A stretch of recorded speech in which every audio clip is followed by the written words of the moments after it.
सर्वेक्षण 5 के अनुसार बिहार के लिंग अनुपात में काफी सुधार हुआ है। यह 2015-16 में 10 से बढ़कर 2020-22 में हो गया। तो बी 10 से 62, 10 से 90, राइट आंसर बी 10 से 62, 10 से 90।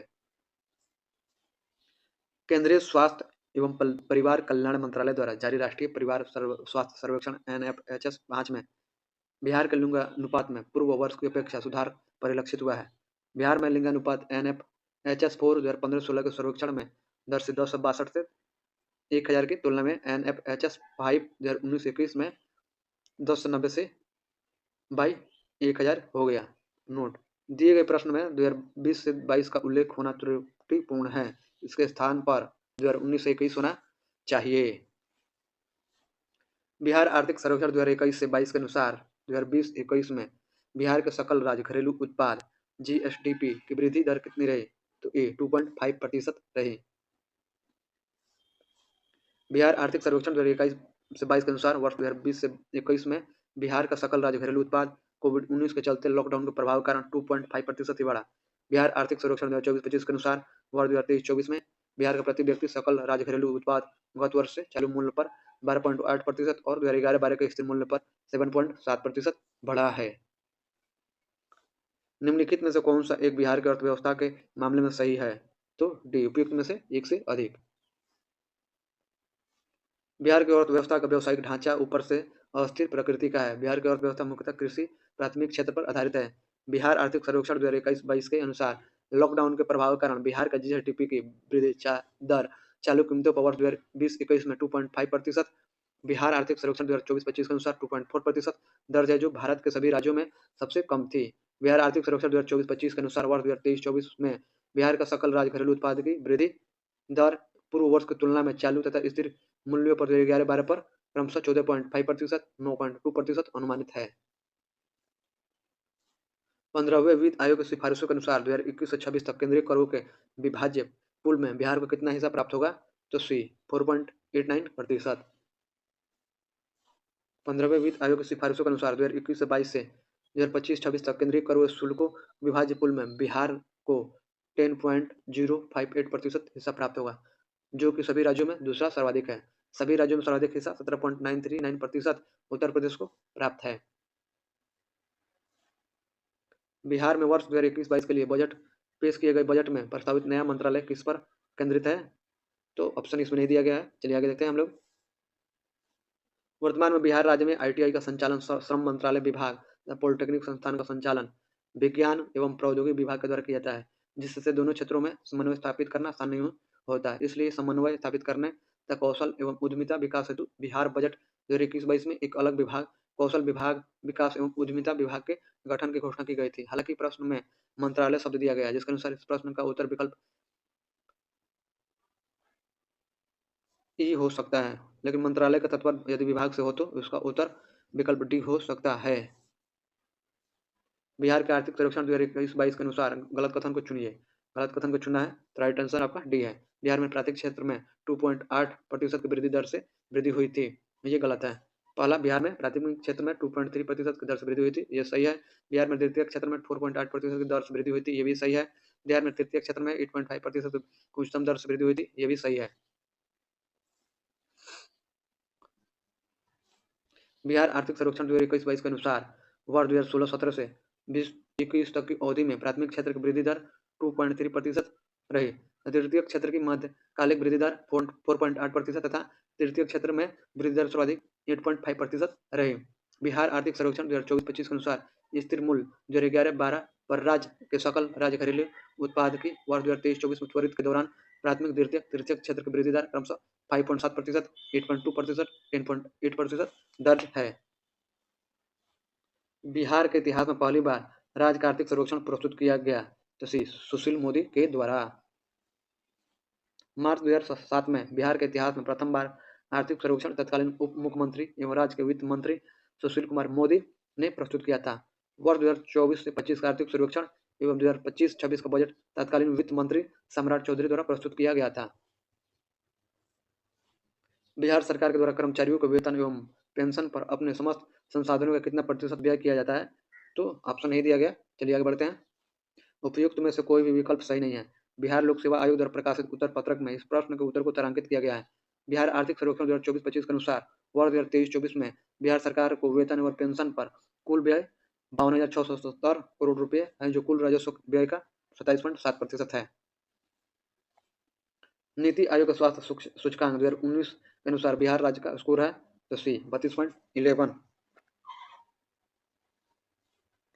नीति आयोग का स्वास्थ्य सूचकांक 2019 के दूसरे दौर में बिहार राज्य का स्कोर 32.11 था। दिसंबर 2021 में नीति आयोग द्वारा जारी स्वास्थ्य राज्य प्रगतिशील भारत रिपोर्ट के अनुसार स्वास्थ्य सूचकांक 2019-20 चतुर्थ दौर में बिहार का स्कोर 31.00 है। रिपोर्ट के अनुसार बेहतर प्रदर्शन करने वाले शीर्ष 5 बड़े राज्य हैं। राज्य स्कोर: केरल 82.20, तमिलनाडु 72.42, तेलंगाना 69.96, आंध्र प्रदेश 69.95, महाराष्ट्र 69.14।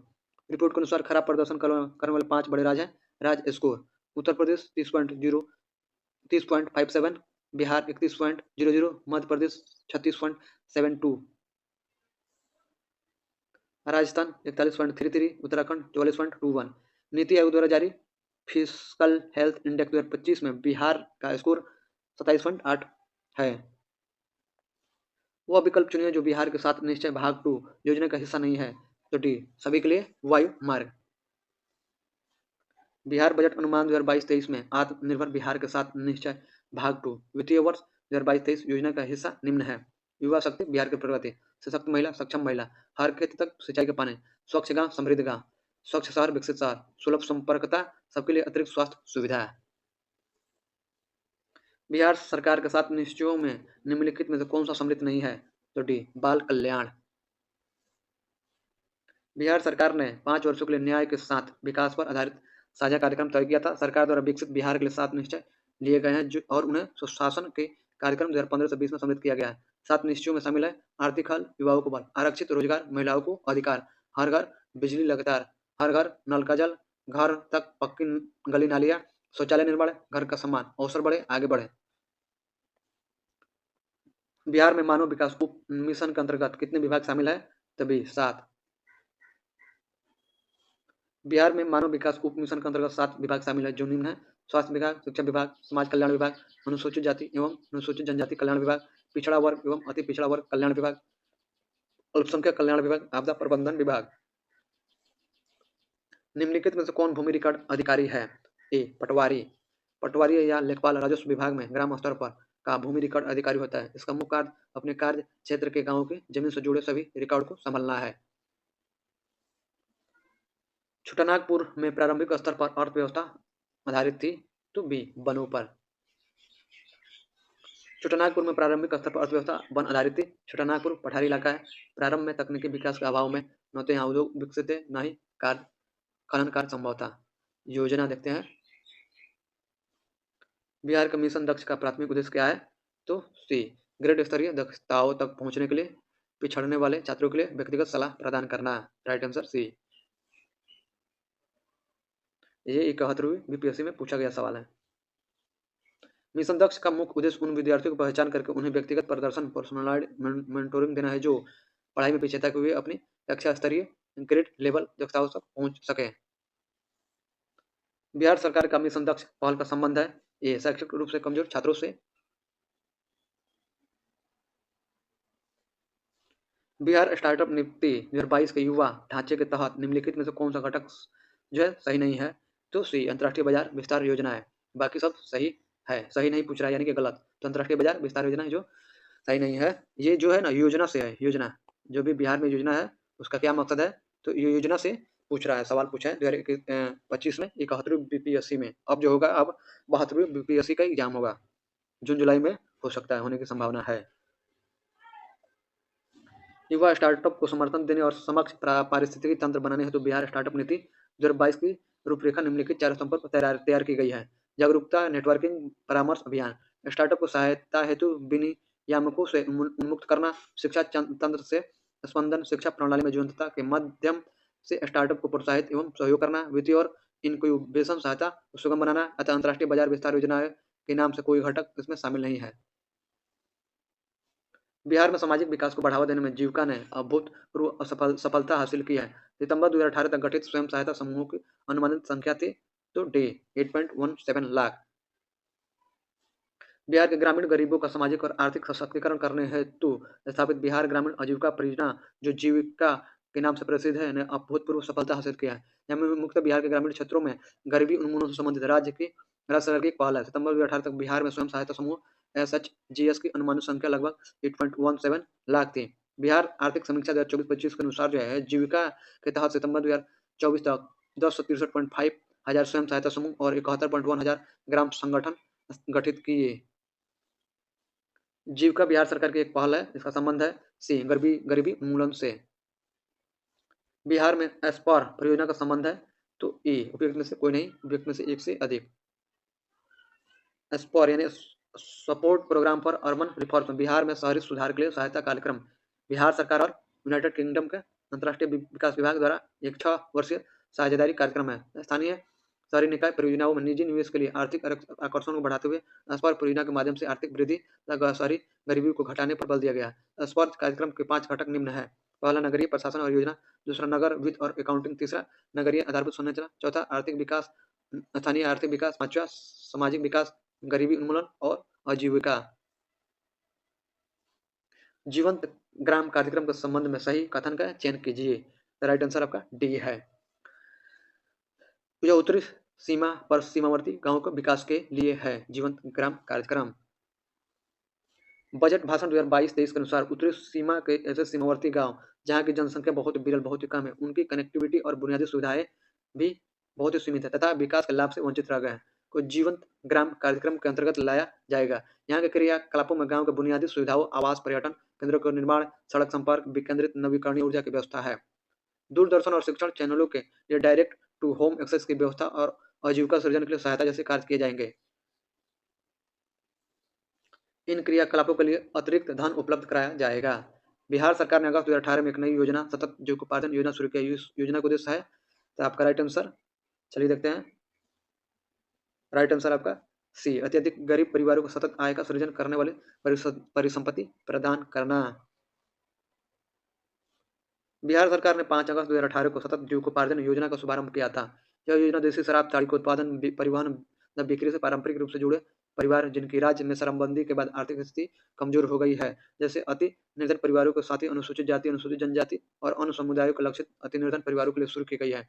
इस पहल का लक्ष्य चिन्हित परिवारों में आत्मविश्वास पैदा करना तथा उद्यम कौशल विकसित करना। प्रशिक्षण पूरा करने के बाद हर लक्षित परिवार को आजीविका निवेश कोष के तहत अधिकतम 2 लाख रुपए आवंटित किए जाते हैं। बिहार की उस योजना का नाम बताएं जो निर्यातोन्मुखी इकाइयों की स्थापना के लिए अपेक्षित उच्च स्तरीय और संरचनात्मक सुविधाओं के निर्माण पर ध्यान देती है। तो B, export promotion industrial park, EPIP. Right answer B है। वाणिज्य एवं उद्योग मंत्रालय भारत सरकार तथा बिहार सरकार के तत्वाधान में उत्तरी बिहार के लिए बहु उत्पाद निर्यात प्रसंस्करण के क्षेत्र के रूप में निर्यात संवर्धन औद्योगिक park, export promotion industrial park की स्थापना हाजीपुर में की गई है। यह निर्यातोन्मुखी इकाइयों के लिए अपेक्षित उच्च स्तरीय और संरचनात्मक सुविधाओं के निर्माण पर ध्यान देती है। बिहार के मुख्यमंत्री कन्या उत्थान योजना के संबंध में कौन सा असत्य है? असत्य पूछा है तो राइट आंसर सी, जन्म से स्नातक तक शिक्षा पूर्ण करने पर प्रत्येक कन्या को 60,000 प्रदान किए जाएंगे। राइट आंसर सी है। अप्रैल 2018 में बिहार का मुख्यमंत्री नीतीश कुमार द्वारा प्रारंभ की गई मुख्यमंत्री कन्या उत्थान योजना बिहार सरकार की प्रमुख पहल है, जिसका उद्देश्य है राज्य की बालिकाओं को जन्म से लेकर स्नातक स्तर तक की वित्तीय सहायता प्रदान कर उनकी शिक्षा और सशक्तिकरण को बढ़ावा देना है। बिहार सरकार ने इस योजना के क्रियान्वयन हेतु प्रारंभ में प्रति वर्ष लगभग 2,221 करोड़ रुपये बजट आवंटित किया था। यह कई विभागों द्वारा संयुक्त रूप से क्रियान्वित एक समेकित योजना है। इस योजना का नोडल विभाग जो है समाज कल्याण विभाग है, समाज कल्याण विभाग, जो समन्वय की मुख्य जिम्मेदारी निभाता है, जबकि 2 अन्य विभाग शिक्षा तथा स्वास्थ्य मिलकर विभिन्न चरणों पर लाभ प्रदान करने का कार्य करते हैं। इस योजना के तहत एक बालिका को जन्म से लेकर स्नातक उत्तीर्ण करने तक कुल 94,100 रुपये की वित्तीय सहायता विभिन्न किस्तों में प्रदान की जाती है। प्रारंभ में यह राष्ट्रीय सहायता राशि जो है 54,100 रुपये निर्धारित थी, जिसे राज्य मंत्रिमंडल द्वारा फरवरी 2021 की सूची में स्वीकृति प्रदान कर जन्म के समय उसके परिवार को 2,000 रुपये प्रदान किए जाने का प्रावधान है। सुनंदनी कार्यक्रम संबंधित है? तो ए आंगनबाड़ी कार्यकर्ताओं से। वर्ष 2021 में समाज कल्याण विभाग, ICDS एवं बिहार मुक्त विद्यालय शिक्षण एवं परीक्षा बोर्ड BBB बोस के संयुक्त प्रयास से आंगनबाड़ी कार्यकर्ताओं की शैक्षणिक योग्यता का सुदृढ़ीकरण एवं ऑनलाइन शिक्षा प्राप्त करने हेतु सुनंदनी कार्यक्रम की शुरुआत की गई थी। कृषि एवं सिंचाई। कोसी मेची लिंक परियोजना से बिहार के कौन कौन से जिलों को लाभ होगा? सी अररिया, पूर्णिया, किशनगंज, कटिहार। कोसी मेची लिंक परियोजना बिहार राज्य के भीतर इंट्रा स्टेट नदी जोड़ परियोजना है। इस परियोजना के तहत जो है पूर्वी कोसी मुख्य नहर ईस्टर्न कोसी मेन कैनाल का पुनर्विकास कर उसे मेची नदी तक बढ़ाया जाएगा, जिससे खरीफ मौसम में लगभग 2,10,516 हेक्टेयर अतिरिक्त क्षेत्र में सिंचाई सुविधा उपलब्ध होगी, जिसका लाभ मुख्य रूप से अररिया, पूर्णिया, किशनगंज और कटिहार जिलों को मिलेगा। बिहार के किस कृषि जलवायु क्षेत्र में सबसे अधिक जिले हैं? तो भी उत्तर पश्चिम। ये आपका बिहार का रफ मैप हो गया और ये आपका ये हो गया और पूछ रहा है उत्तर पश्चिम, ये उत्तर हो गया और पश्चिम ये वाला इलाका, ये सब ये वाला इलाका की बात करना है। बिहार कृषि जलवायु क्षेत्र 4 में आता है, जैसे मध्य गंगा मैदानी क्षेत्र कहा जाता है। मिट्टी के लक्षण, वर्षा, तापमान एवं भूभाग के आधार पर बिहार को 3 उप क्षेत्रों यथा उत्तर पूर्व, उत्तर पश्चिम जलोढ़ मैदान, दक्षिण बिहार जलोढ़ मैदान में बांटा गया है। दक्षिण बिहार जलोढ़ मैदान को पुनः दक्षिण पूर्व ए तथा दक्षिण पश्चिम बी में वर्गीकृत किया गया। ये मतलब ये मान लीजिए बिहार का मैप है। ये गंगा नदी हो गया, ये उत्तर पश्चिम हो गया और ये वाला हो गया उत्तर पूर्व। ये हो गया आपका नीचे हो गया साउथ, ये वाला आपका ये वाला जो है ना ये पार्ट, ये पूरा पार्ट साउथ हो गया। साउथ में भी एक हो गया ये दक्षिण पश्चिम हो गया और ये वाला दक्षिण पूर्व हो गया। तो उसी की बात कर रहा है।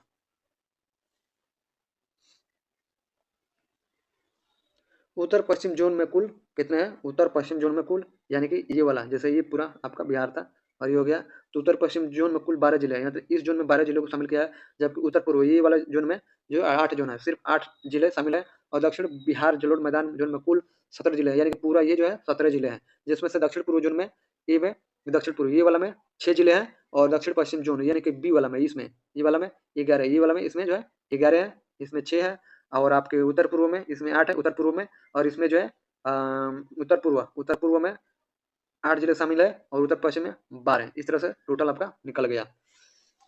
ठीक है, चलिए आगे बढ़ते हैं। इस प्रकार स्पष्ट है कि सर्वाधिक जिले उत्तर पश्चिम जोन में हैं। 12 जिले जो इसमें शामिल था, इसमें ये और ये था ऐसे, तो 12 इसमें था सबसे ज़्यादा, तो सर्वाधिक जिले उत्तर पश्चिम जोन में शामिल हैं। चलिए मिलते हैं। 2017-18 में बिहार राज्य में कृषि में कार्यरत जनसंख्या का प्रतिशत क्या है? तो राइट आंसर ई, यानी कि ई उपयुक्त में से कोई नहीं या उपयुक्त में से एक से अधिक। चलिए देखते हैं हम लोग। बिहार आर्थिक सर्वेक्षण 2018-19 के अनुसार राज्य के लगभग 74% कार्यबल कृषि में नियोजित है, जो राष्ट्रीय औसत से काफी अधिक है। जो राष्ट्रीय औसत से जो है ना औसत है जो राष्ट्रीय उससे अधिक लोग जो है कृषि कार्यबल में जो है ना काम करते हैं। बिहार आर्थिक सर्वेक्षण 2024-25 के अनुसार राज्य की 75% से अधिक आबादी कृषि कार्य में संलग्न है। इसलिए है क्योंकि यहाँ पर फैक्ट्री है ही नहीं, तो फैक्ट्री नहीं है तो क्या करेंगे? कृषि में काम करेंगे, नहीं तो बाहर दूसरे राज्य में जाकर काम करते हैं। चलिए आगे बढ़ते हैं। बिहार में किसका भारत के वार्षिक उत्पादन का 71% हिस्सा पैदा होता है? तो ऑप्शन यहाँ पर नहीं दिया गया, ऑप्शन तो दिया है, आंसर नहीं दिया गया। चलिए, कृषि और किसान कल्याण मंत्रालय द्वारा जारी वर्ष 2022-23 तथा 2023-24 का अंतिम आंकड़ों के अनुसार बिहार भारत के कुल लीची उत्पादन के क्रम से 41.39% तथा 23.51% हिस्सा उत्पादित करता है। आम तथा अनारस के उत्पादन में बिहार की हिस्सेदारी उक्त वर्षों में 7.55% तथा 7.06% तथा 18.73% तथा 6.68% दर्ज है। अतः विकल्पगत किसी भी फल का 71% हिस्सा उत्पादित नहीं करता है। बिहार लोक सेवा आयोग ने अपनी अंतिम उत्तर कुंजी में इस प्रश्न का उत्तर विकल्प सी को सही माना, जो त्रुटिपूर्ण है, यानी कि सी को माना है। आपको इसको माना है, सी को। क्वेश्चन क्या है? 71%, सी को माना लीची को, जो है ही नहीं। ठीक है, यहाँ पर बिहार के कुल लीची उत्पादन का 41.3 है, यहाँ पर 71% कर रहा है लीची, गलत है। उत्पादन है 71% और उत्पादित होता है आपका 23.51%। उत्पादन और उत्पादित। चलिए आगे बढ़ते हैं। बिहार के किस जिले में लीची का उत्पादन सर्वाधिक होता है? राइट आंसर सी, मुजफ्फरपुर में होता है। बिहार आर्थिक सर्वेक्षण 2023-24 के अनुसार बिहार में वर्ष 2022-23 में सर्वाधिक लीची का उत्पादन मुजफ्फरपुर जिले में 147.95 हजार टन में हुआ। सिवान में हुआ था 8.7 0,000 टन लीची सिवान में का उत्पादन हुआ। सोनपुर तथा छपरा बिहार के जिले नहीं है, किंतु सारण जिला है जिसका मुख्यालय छपरा है। बिहार आर्थिक सर्वेक्षण 2024-25 के अनुसार वर्ष 2023-24 में सर्वाधिक लीची का उत्पादन मुजफ्फरपुर जिले में आपका 101.52 हजार टन हुआ था, यानी कि 2023-24 में। और ये आपका 2022-23 में 147 हुआ था, और फिर जो है आकर आपका 2023-24 में घट जाता है, यानी कि 22-23 में होता है 147 और 23-24 में 1.52 हजार टन, यानी कि कम हुआ है। चलिए आगे बढ़ते हैं। बिहार में लीची उत्पादन है आपका ये उपयुक्त में से कोई नहीं है, उपयुक्त से एक से अधिक। चलिए आगे बढ़ते हैं। बिहार में कृषि भूमि की जोतों का औसतन आकार दूसरे राज्यों की तुलना में है आपका भी न्यूनतम से द्वितीय। कृषि संगणना 2015-16 के अनुसार बिहार में औसत जोत का आकार 0.39 हेक्टेयर है। इससे कम औसत आकार दमन एवं Diu 0.36 hectare, Kerala 0.18 hectare, Lakshadweep 0.27 hectare के हैं। यदि राज्यों के दृष्टिकोण से देखा जाए तो बिहार में औसत जोत का आकार न्यूनतम से द्वितीय है। बिहार में कृषि योग्य भूमि का कितना प्रतिशत भाग सिंचित है? तो राइट आंसर ए, आपका राइट आंसर ए 50% से अधिक। बिहार आर्थिक सर्वेक्षण 2024-25 के अनुसार वर्ष 2022-23 में बिहार में सकल बुआई क्षेत्र 7,268.2 हजार हेक्टेयर है, जिसमें से सकल सिंचित क्षेत्र 5,697.9 हजार हेक्टेयर है, जो कुल सकल बुआई क्षेत्र का 78.39% है। बिहार के क्षेत्रफल में कुल बोई गई भूमि का डैश प्रतिशत है? तो आपका ए 60%। बिहार आर्थिक सर्वेक्षण 2024-25 के आधार पर वर्ष 2022-23 में कुल शुद्ध बोया गया क्षेत्र 5,112.8 हजार हेक्टेयर है, जो बिहार का कुल भौगोलिक क्षेत्र 9,359.6 हजार हेक्टेयर का लगभग 54.63% है। बिहार के किस जिले में मक्का का उत्पादन सर्वाधिक होता है? तो राइट आंसर ए मुजफ्फरपुर में। बिहार आर्थिक सर्वेक्षण 2023-24 के अनुसार दिए गए विकल्पों में वर्ष 2022-23 में बिहार के मुजफ्फरपुर जिले में सर्वाधिक मक्का उत्पादन 156.36 हजार टन होता था, जबकि पूर्वी चंपारण में 135.39 हजार टन, सिवान में 57.37 हजार टन, सारण में 78.67 हजार टन उत्पादन होता था। हालांकि सर्वाधिक मक्का का उत्पादन अररिया जिला 987.26 हजार टन में होता है। बिहार आर्थिक सर्वेक्षण 2024-25 के अनुसार वर्ष 2023-24 में मक्का का सर्वाधिक उत्पादन पूर्णिया जिला पूर्णिया 1,144.9 हजार टन है, तथा 50 जो है अररिया 892.8 हजार टन, कटिहार जो है 622.8 हजार टन का स्थान है। बिहार के किस जिले में गेहूं का उत्पादन सर्वाधिक होता है? तो सी रोहतास में। बिहार आर्थिक सर्वेक्षण 2023-24 के अनुसार वर्ष 2022-23 में सर्वाधिक गेहूं का उत्पादन रोहतास जिले में 675.88 हजार टन होता था। जहानाबाद में गेहूं का उत्पादन 69.02 हजार टन, भोजपुर में 356.24 हजार टन, पटना में 245.63 हजार टन का उत्पादन होता था। बिहार आर्थिक सर्वेक्षण 2024-25 के अनुसार वर्ष 2023-24 में सर्वाधिक गेहूं का उत्पादन रोहतास जिले में 716.2 हजार टन हुआ। तत्पश्चात जो मुजफ्फरपुर 4,000.1 हजार टन, भोजपुर में 386.8 हजार टन का स्थान है। बिहार में गन्ना उत्पादन में अग्रणी जिला है, तो राइट आंसर ए पश्चिमी चंपारण। प्रश्नकाल तथा वर्तमान में सही उत्तर विकल्प ए है। बिहार आर्थिक सर्वेक्षण 2024-25 के अनुसार वर्ष 2023-24 में सर्वाधिक गन्ना का उत्पादन पश्चिमी चंपारण में 96,67,743 मीट्रिक टन हुआ। तत्पश्चात पूर्वी चंपारण में 13,25,554 मीट्रिक टन, गोपालगंज में 6,97,653 मीट्रिक टन गोपालगंज में हुआ था। सीतामढ़ी में आपका हुआ था 6,37,287 मीट्रिक टन का स्थान है। बिहार में मछली उत्पादन करने वाला अग्रणी जिला है, तो राइट आंसर बी मधुबनी एवं दरभंगा, राइट आंसर बी। प्रश्नकालता वर्तमान में भी सही उत्तर विकल्प बी है। बिहार आर्थिक सर्वेक्षण 2024-25 के अनुसार वर्ष 2023-24 में मछली उत्पादन में बिहार के शीर्ष 3 जिले क्रमशः इस प्रकार है: मधुबनी 92,000 टन, दरभंगा 83,000 टन, पूर्वी चंपारण 82,000 टन। बिहार में मोटे अनाज के कुल उत्पादन लाख टन में 2017-18 में और उसकी बिकाऊ दर 2023-24 एवं 2017-18 के बीच से क्रमशः सी 3.15 और 6%।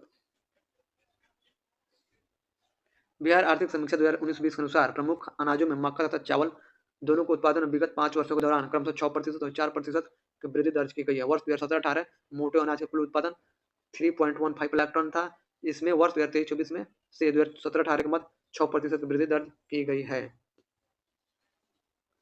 मोटा अनाज के चमत्कारिक अनाज और भविष्य की फसल कहा जाता है, क्यों? राइट आंसर ए, सूखा सहिष्णु फसल है। मोटा अनाज को चमत्कारिक अनाज और भविष्य की फसल कहा जाता है क्योंकि ये पोषक तत्वों से युक्त होता है। इसमें सूखा सहिष्णु फसल, असंवेदनशीलता और जलवायु परिवर्तन के प्रति अनुकूलता पाई जाती है। बिहार के किस जिले में मखाना का उत्पादन सबसे अधिक होता है? The right answer D, Madhubani में। बिहार के मधुबनी जिले में मखाना का उत्पादन सबसे अधिक होता है। दरभंगा, पूर्णिया, सहरसा, कटिहार, सुपौल, मधेपुरा, अररिया, किशनगंज मखाना उत्पादन के अन्य प्रमुख जिले हैं। बिहार का सर्वाधिक जूट उत्पादक जिला है, तो राइट आंसर डी, पूर्णिया। उपयुक्त दिए गए विकल्पों में जूट का सर्वाधिक उत्पादन बिहार राज्य के पूर्णिया जिले में होता है। जूट विकास निदेशालय के अनुसार वर्ष 2023-24 में भारत में सर्वाधिक जूट का उत्पादन पश्चिम बंगाल राज्य में होता है। पश्चिम बंगाल कुल जूट के उत्पादन का 81.15%, असम जो है 6.95%, बिहार 10.17% करता है। वर्ष 2023-24 के आंकड़ों के अनुसार बिहार का शीर्ष 4 जूट उत्पादक जिले क्रमशः इस प्रकार है: कटिहार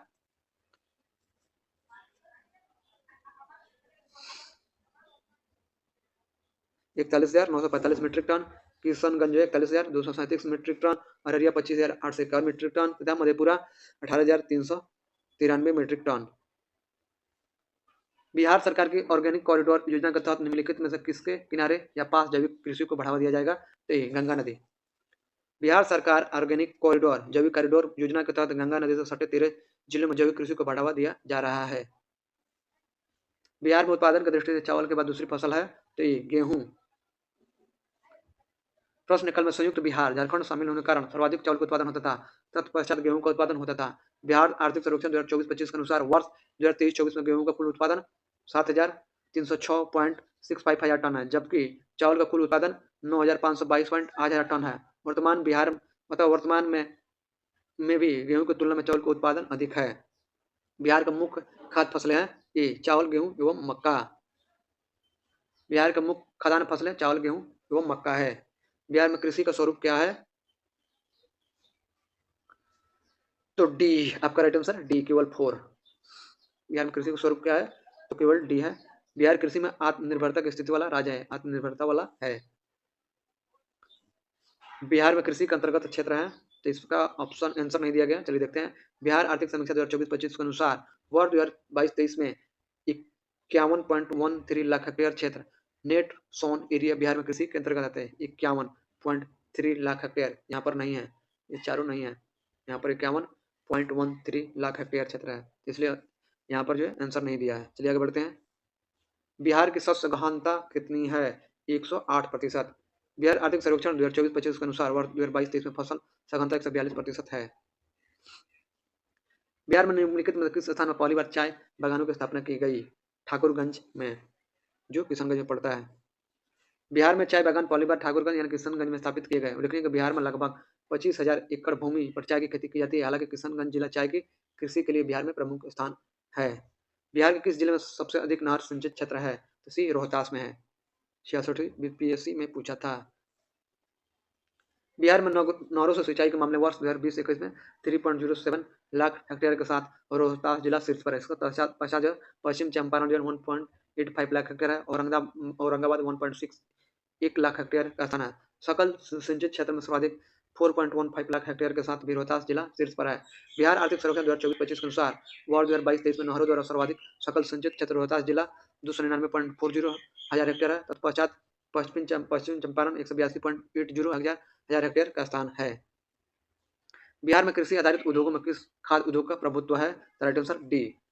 बिहार में दो सबसे महत्वपूर्ण कृषि आधारित उद्योग है, अनाज आधारित उद्योग तथा गन्ना उद्योग है।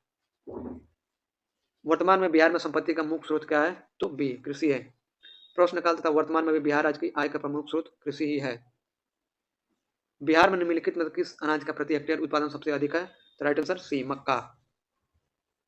बिहार आर्थिक सर्वेक्षण 2019-20 के अनुसार वर्ष 2018-19 में बिहार में उपयुक्त फसलों की उत्पादकता किलोग्राम हेक्टेयर इस प्रकार है: चावल 1948, गेहूं 2,998, मक्का 4,771 तथा जौ जो है 1990। बिहार आर्थिक सर्वेक्षण 2020-21 के अनुसार वर्ष 2019-20 में कुल चावल का उत्पादन 2245 किलोग्राम प्रति हेक्टेयर, गेहूं का उत्पादन 2595 किलोग्राम प्रति हेक्टेयर, मक्का का उत्पादन 5193 किलोग्राम प्रति हेक्टेयर, जौ का उत्पादन 1369 किलोग्राम प्रति हेक्टेयर हुआ। इस प्रकार दोनों वर्षों में मक्का का सर्वाधिक उत्पादन हुआ। बिहार आर्थिक सर्वेक्षण 2024-25 के अनुसार वर्ष 2023-24 में चावल की उत्पादकता 3062 किलोग्राम प्रति हेक्टेयर, गेहूं की उत्पादकता 3211 किलोग्राम प्रति हेक्टेयर, मक्का की उत्पादकता 6138 किलोग्राम प्रति हेक्टेयर, जौ की उत्पादकता 1641 किलोग्राम प्रति हेक्टेयर रही। छोटानागपुर पठार के मुख्य फसल क्या है? तो आपका राइट आंसर इसमें ऑप्शन, अपना उत्तर निम्नलिखित कुटों से चुने। ऑप्शन आंसर नहीं दिया गया, चलिए देखते हैं। छोटानागपुर के मुख्य फसल चावल, गेहूं तथा मकई है। चावल, गेहूं तथा मकई है। चावल, गेहूं, मकई, चावल, गेहूं और मकई सर्वाधिक उत्पादन चावल का होता था। चलिए इसको देखते हैं।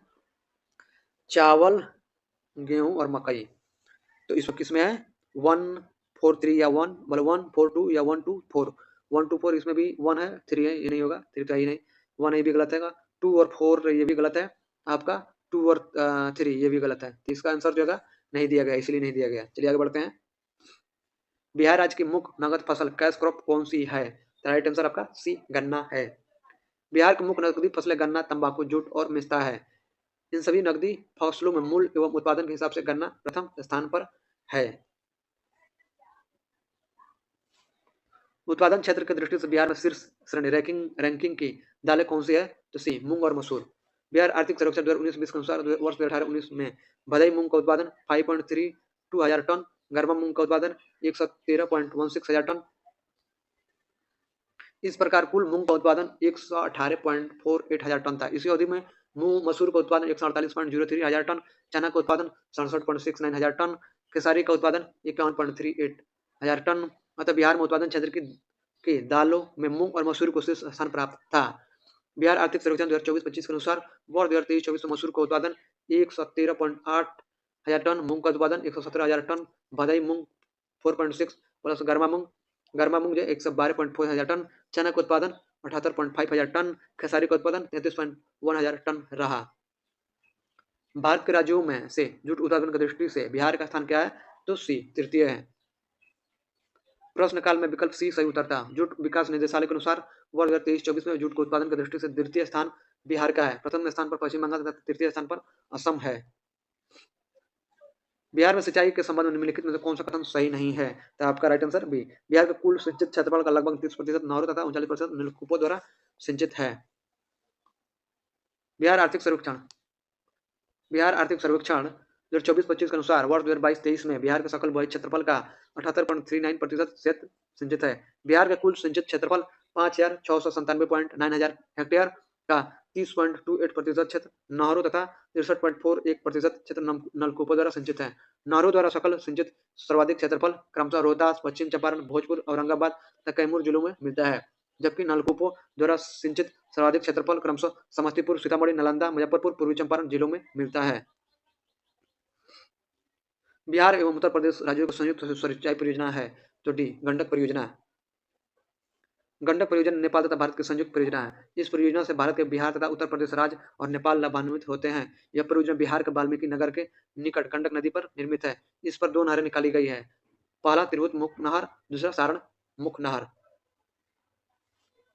निम्नलिखित नहर प्रणालियों में से किससे बिहार के क्षेत्र में सिंचाई होती है? तो राइट आंसर बी, त्रिवेणी। प्रश्न के अनुसार दिए गए विकल्पों में से त्रिवेणी नहर से बिहार के क्षेत्र में सिंचाई होती है। यह नहर गंडक सिंचाई परियोजना से संबंधित है।